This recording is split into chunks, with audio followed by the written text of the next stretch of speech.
وَارْضَ بِمَا قَسَمَ اللَّهُ لَكَ تَكُنْ أَغْنَى النَّاسِ۔ تیسری بات جس پہ عمل کرنا، کہا وَأَحْسِنْ إِلَى جَارِكَ تَكُنْ مُؤْمِنًا، اپنے ہمسائے سے اچھا سلوک کرنا سیکھ لو، تم مومن کہلاؤ گے۔ تو مومن کا الٹ کیا ہو گیا؟ جو اپنے ہمسایوں سے اچھا سلوک نہیں کرتا اسے صاحب ایمان کہلانے کا حق نہیں ہے، حق نہیں ہے اس کو۔ ہاں اس کا عقیدہ ٹھیک ہے، اللہ کے ہاں رجسٹر میں وہ مومن ہے، لیکن مومن کی شان نہیں ہے جو کر رہا بندہ۔ 5 وقت کی نمازیں بھی پڑھ رہا ہے، ہمسایہ اس کی شر سے تنگ ہے۔ ہمسایہ آ جائے، ہمسایہ ایسا ہو کہ ساتھ والا ہمسایہ خوش ہو جائے، یا اللہ تیرا شکر، تو نے مجھے نیک ہمسایہ دے دیا، ہاں میری عزت بھی اس سے محفوظ ہے، میرے گھر والوں کی عزت بھی اس سے محفوظ ہے، میرا مال میری دولت اس سے محفوظ ہے۔ صحابہ فرماتے ہیں کہ نبی کریم صلی اللہ علیہ وسلم نے ہمسایوں کے حقوق اتنے بیان کیے، اس طرح زور دے کر بیان کیا، ہم سمجھنے لگے کہ وراثت میں ہمسایہ شریک ہو جائیں گے۔ ہمسایوں کے یہ حقوق ہیں۔ ساری بے ترتیبی ہمسایوں سے آتی ہے، ساری ترتیب بھی ہمسایوں سے ہوتی ہے۔ ہر جگہ تو رشتہ دار تو اکٹھے نہیں رہتے نا، اب تو یہ دنیا ایک گلوبل ولیج بن چکی ہے۔ ایک گھر میں جنازہ ہوتا ہے، دوسرے گھر میں شادیاں ختم نہیں ہوتے، وہ باجے بند کرنے کے لیے تیار نہیں ہوتے میت کو دیکھنے کے باوجود۔ ہم تو ایک ایسی دنیا میں رہ رہے ہیں۔ ہاں آج بھی ہمارے علاقوں میں چلے جائیں، سرحدات کی طرف چلے جائیں، KPK کی طرف چلے جائیں، دوسرے علاقوں میں اسی پنجاب میں آپ چلے جائیں بیڑ کی طرف، تو آپ کو پورے خاندان ایک ساتھ رہتے نظر آتے ہیں۔ وہاں پھر بندے کو حوصلہ بھی رہتا ہے، سب کچھ غمی خوشی میں سارے شریک ہو رہے ہوتے ہیں، ساتھ والا رشتہ دار ہوتا ہے۔ لیکن شہروں کے اندر تو ایسا نہیں ہوتا۔ شہروں میں تو ایک ادھر کا ایک ادھر کا، اگر اس میں بھی اگر حسن معاشرت نہ ہو تو زندگی تو عذاب بن گئی۔ تو یہاں بھی عذاب، آنے والی زندگی میں بھی عذاب، تو کیا ملا؟ کہ وَأَحْسِنْ إِلَى جَارِكَ، اپنے ہمسائے سے اچھا سلوک کرنا سیکھ لو، اپنے ہمسایوں سے اچھا سلوک کرنا سیکھ لو، تکن مؤمنا، تم مومن کہلاؤ گے۔ وَأَحِبَّ لِلنَّاسِ مَا تُحِبُّ لِنَفْسِكَ، چوتھی خصلت، لوگوں کے لیے وہی پسند کرو جو اپنے لیے پسند کرتے۔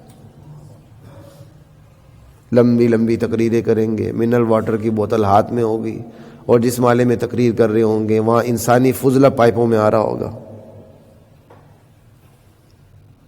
کوئی خیال نہیں ہوتا۔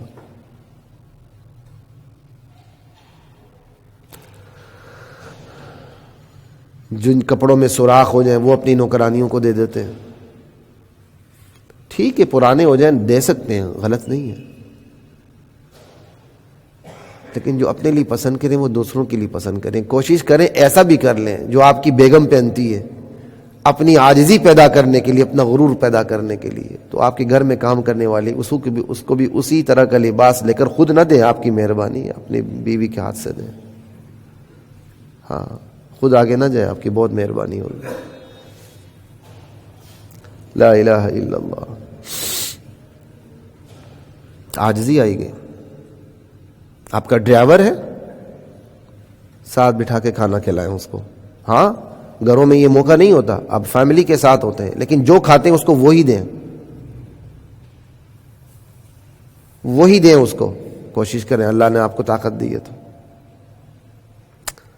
آپ کا ڈرائیور ہے، آپ ساتھ بیٹھنا سیکھیں اس کے ساتھ انسانوں کی طرح بات کرنا سیکھیں، اس کے ساتھ انداز ہمارا حاکمانہ ہوتا ہے، گھٹیا انداز ہوتا ہے۔ میں نے فیس بک میں ایک دفعہ کہیں پڑھا کہ بچوں کو کہیں کوڑا والا آیا، یہ نہ کہیں صفائی والا آیا۔ کوڑے والے تو آپ ہیں، کوڑے والے تو آپ ہیں، جس کے گھر میں کوڑا ہے وہ تو کوڑا اٹھا کے آپ کے گھر کو صاف کر رہا ہے، تو اسے کوڑا والا نہ کہیں، اسے صفائی والا کہیں، زیادہ بہتر ہے۔ اب چونکہ بچے عادی ہو چکے ہوتے ہیں، میں نے یہ پڑھا، مجھے سبق ملا، میں نے بچوں کو بار بار سمجھایا، آ جائے تو اسے کو صفائی والے انکل آئے ہیں۔ ہمارے گھر میں جو صفائی کرتی میرے بچے اس کو آنٹی کہتے ہیں، وہ باہر والا میں نے کہا لیکن میں دیکھتا ہوں وہی کوڑے والا منہ میں آ رہا ہے، عادت بن چکی ہے. ٹھیک ہے گناہ نہیں ہے لیکن عزت دینا سیکھیں. برابر کی آپ برابر کے آدمی کو آپ بخوشی عزت دیں گے، اونچے آدمی کو آپ مجبور ہو کے عزت دیں گے، یہ کون سا کمال ہو؟ ہر نیچے والا اپنے سے نیچے والے کے لیے فرعون ہے اور اپنے سے اوپر والوں کے لیے بیگی بلی ہے. اوپر سے جو فرعونیت ملتی ہے وہ اس کا بدلہ نیچے اتارتا ہے، نیچے والا اس سے نیچے اتارتا ہے. اوپر سے فرعونیت شروع ہوتی ہے بالکل نیچے تک جاتی ہے. یہ نہیں ہونا چاہیے. لا الہ الا اللہ. ہاں سیکیورٹی کے مسائل ہوتے ہیں، آج کل ٹریفک کے مسائل ہیں. اگر آپ کی وہ نیت ہے ڈرائیور چلا رہا ہے آپ پیچھے بیٹھ جاتے ہیں کوئی حرج نہیں.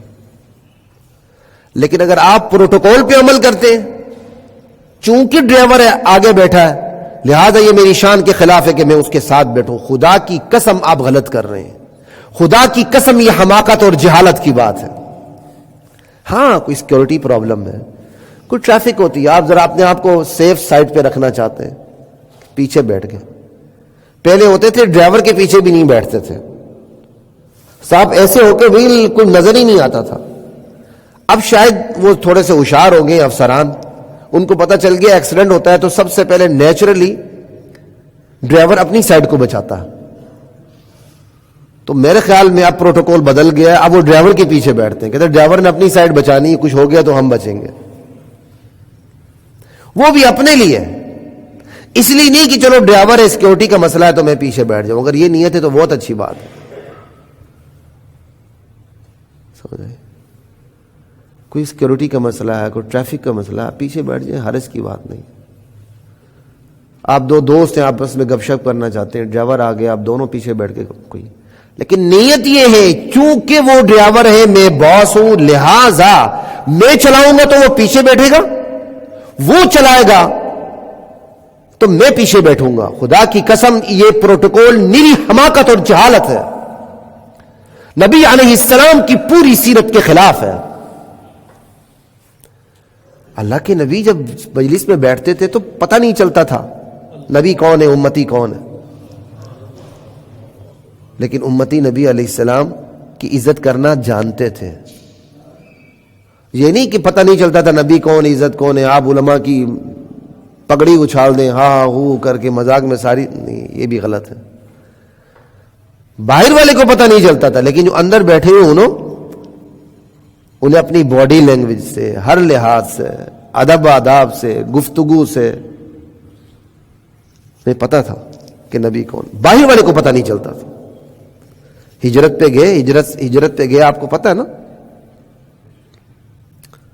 آپ نے سنا جب مدینے پہنچے تو لوگوں نے حضور نبی علیہ السلام کو دیکھا نہیں تھا تو وہ ابوبکر صدیق کی طرف بڑھ رہے تھے کہ محمد رسول اللہ شاید یہ ہیں. ابوبکر صدیق کو جب یہ احساس ہو گیا، صدیق اکبر رضی اللہ عنہ اٹھے، اپنی چادر سے انہوں نے سایہ کر دیا، یعنی عمل سے بتا دیا میں تو امتی ہوں، غلام ہوں. آقا تو یہ ہے، ورنہ آنے والوں کو پتہ ہی نہیں چل رہا تھا.